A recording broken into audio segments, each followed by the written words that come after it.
welcome back to the Still You podcast, where we bravely hold up a mirror to the messy, sparkly, dramatic, and sometimes slightly too much parts of ourselves, of our personalities, and say, yes, that's me, and I'm fabulous. If that's a little clue into what we're going over today, yes, we are going over the Enneagram type 4. We are moving and we're grooving. Our type 4s are our healers, the aesthetic curators, the human embodiment of a sad indie playlist on Spotify. And yes, the reason probably why anthropology stays in business. Zing! If you are new here, because you're a type 4, or sorry, there's something going on outside. Sorry. The police are out there. I don't know what's going on. But if you are new here because you're type 4 or thinking that you might be a type 4, just know that we love to joke around here. We don't take ourselves too seriously because growth is hard, right? It's exhausting, it's messy. So a little humor goes a long way in making this as enjoyable as we can. All right. But this is going to be a good one. If you have ever thought, no one understands me, and also don't you dare copy my vibe, you just might be a type 4. So let's unpack it while the sirens go off. Actually, I don't think you guys can hear what's going on my street because I got a new microphone and I think it's actually doing its fucking job. But in today's episode, we are going to unpack the core blueprints of our 4s, their light, their shadow sides, their wings, which are 3 and 5. And yes, it changes the whole flavor of our type 4s. And then finally, practices to help 4s grow while keeping their beautiful magic intact, because we're still remaining ourselves. We're keeping our autonomy here. Okay. So grab your journal, your overpriced latte, or that scarf you probably knitted, and let's get into it.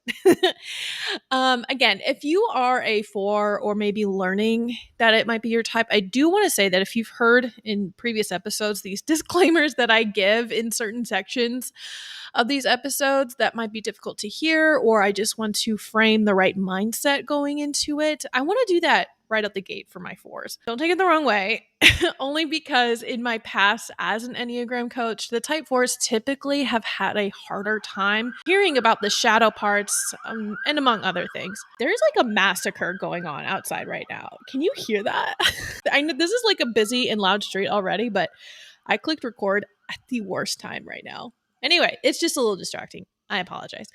But yeah, so in my past as an Enneagram coach, that's just kind of the theme that I'd seen throughout the calls that I would do with type 4s.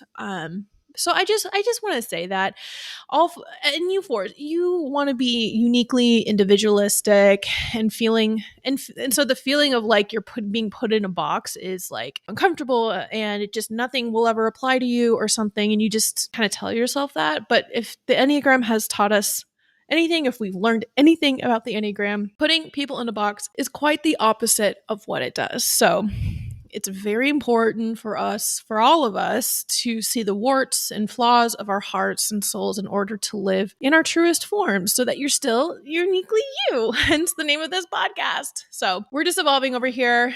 The Enneagram is not black and white. So again, sit back and listen with pure curiosity and let me know your thoughts. And I do like to know how it applies to you. Okay, so let's start with the essence of a type 4. If you boil down the 4 into one sentence, it might be, I must find and express my unique identity to feel valuable and loved, right? We're still in that heart triad, so we're really still chasing that value and worth for ourselves, for our heart types.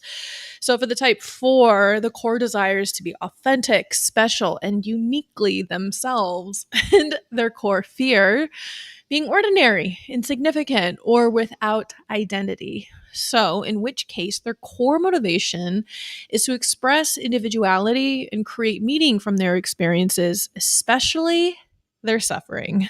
put a pin in that. All right. We're going to talk a lot about that. So, fours are seekers of authenticity, which we love. They are allergic to anything that feels fake or shallow or mass produced.